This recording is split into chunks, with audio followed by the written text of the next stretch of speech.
Okay, so I've decided to tell you guys my most recent story of almost being abducted. This happened about uh, 6, 7 months ago, and because, like I said, I'm gonna, this is just about like my daily life, but I'm also gonna include, some crazy stories and stuff like that. So it's about 6, 7 months ago. Um, Actually, it first started on Thanksgiving. That was the first encounter. My dad and I were at our friend's house, and sorry about that. Okay, so we were at our friend's house, and we had to leave, so we left. My dad took the car. I was on the bike because I had ridden the bike over there because I got there before he did, so I had to ride the bike back. And we were only just a couple miles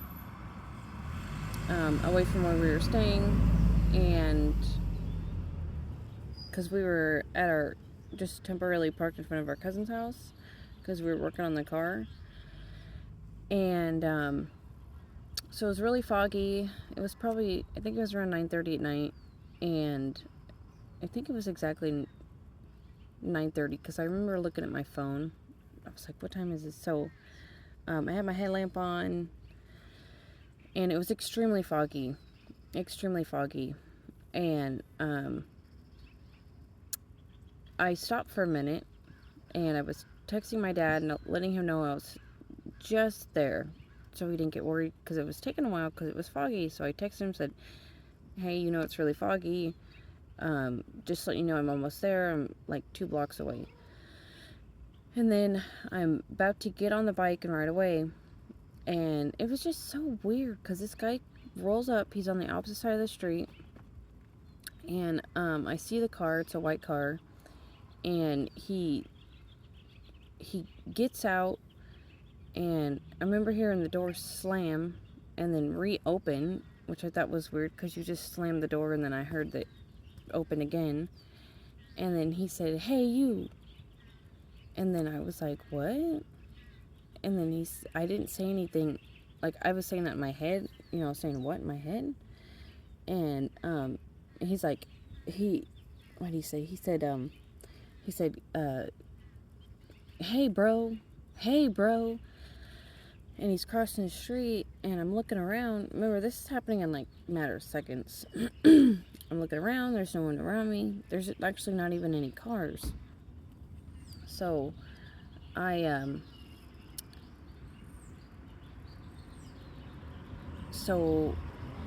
start getting really scared, and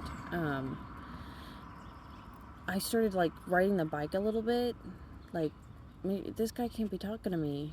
And so I rode just like a couple, maybe like 10 feet, and I'm looking all around again.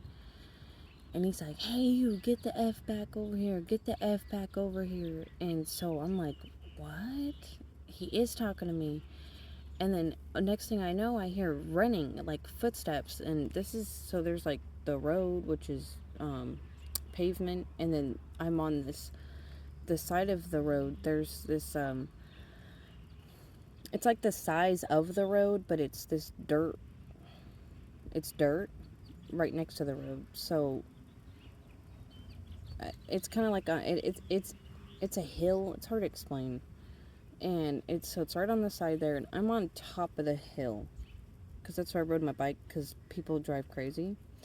And he's running like full, I think it's full kill it, and I start booking it on my bike, and he's chasing me, and I'm thinking, this guy is fast, what is going on? So I turn off my headlamp, I quickly put my phone in my shirt, and I take off. So I'm riding down this dirt trail.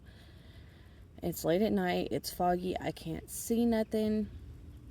Thankfully, I knew that there was no obstacles, right? Because the people that live on that, because there's driveways right there where the dirt is, so I know they kept it pretty clean. I used to ride down there every day, so I knew it was clean. I knew I wasn't going to run into anything. Nothing was going to knock me off my bike. So, that was insane. I ride back to my dad, to our cousin's house. We weren't in the house, like I said, we were parked outside of the house because we live in the car. And I told my dad some guy just tried to abduct me, and he was freaking out. But I was like, look, it's foggy. It's late. Let's just go to bed. I was really messed up about it, and I think it was 2 weeks later, exactly 2 weeks later.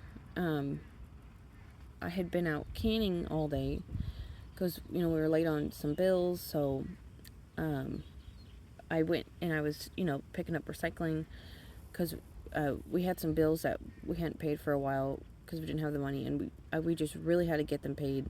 So I was like, you know what? So I went and did some canning, and I kept getting this bad feeling, like that primal fear. So I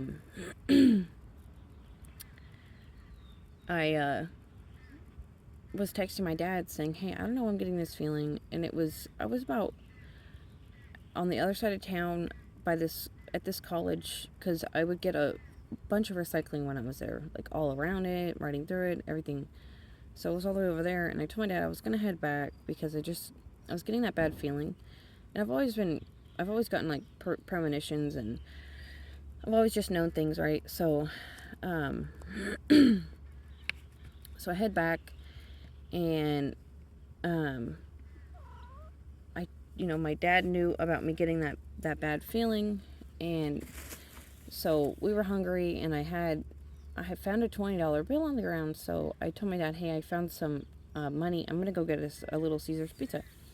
So it was 8:30, and I'm on that dirt path again.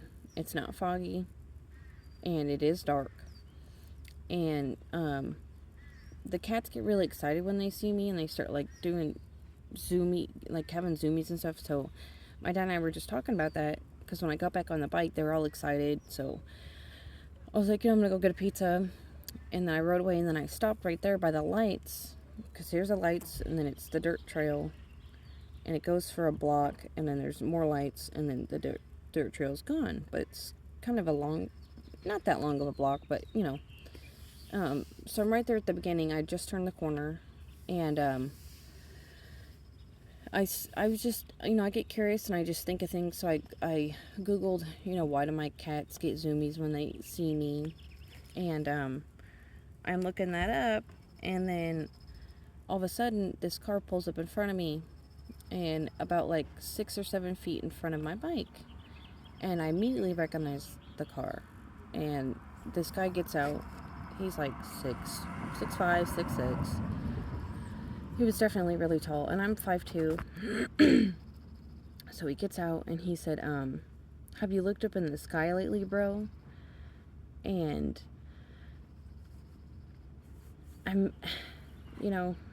just had that feeling again. I had that same feeling I had earlier that day, that I was just in mortal danger.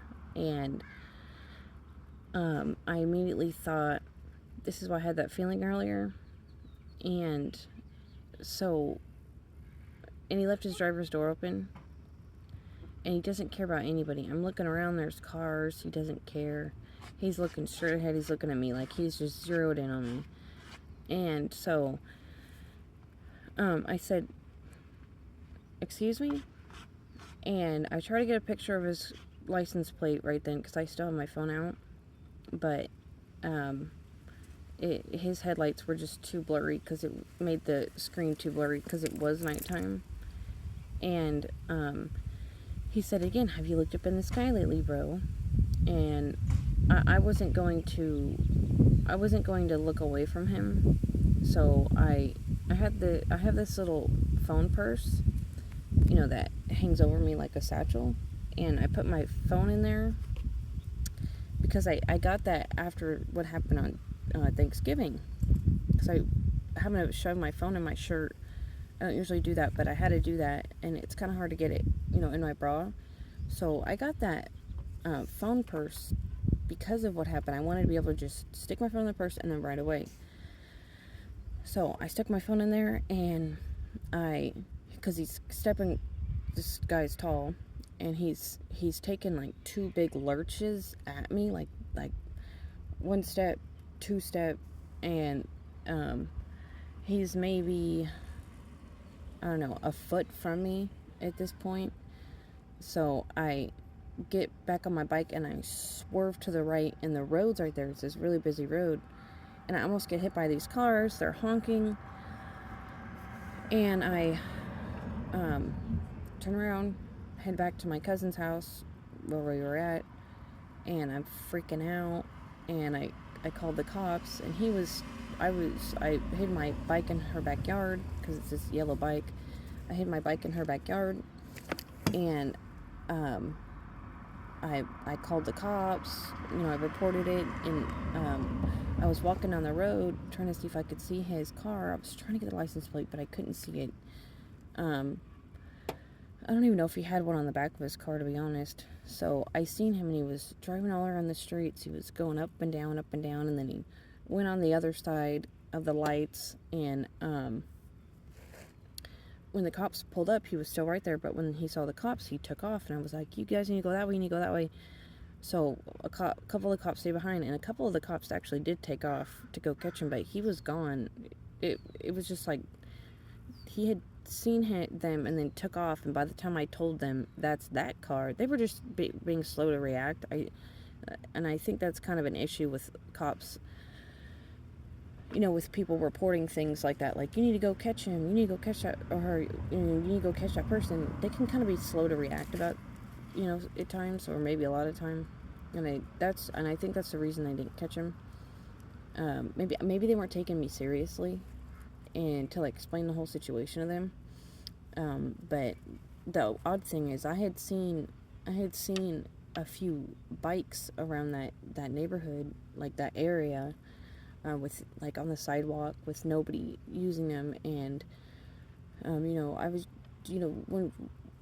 when people steal bikes, I guess they can just steal them and leave them when they're done riding them when they get to their destination. But how often does that really happen?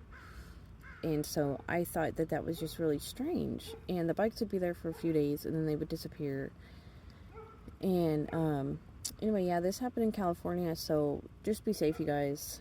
I tried to upload a video earlier talking about this, but for some reason it just wasn't uploading. So hopefully this one goes up.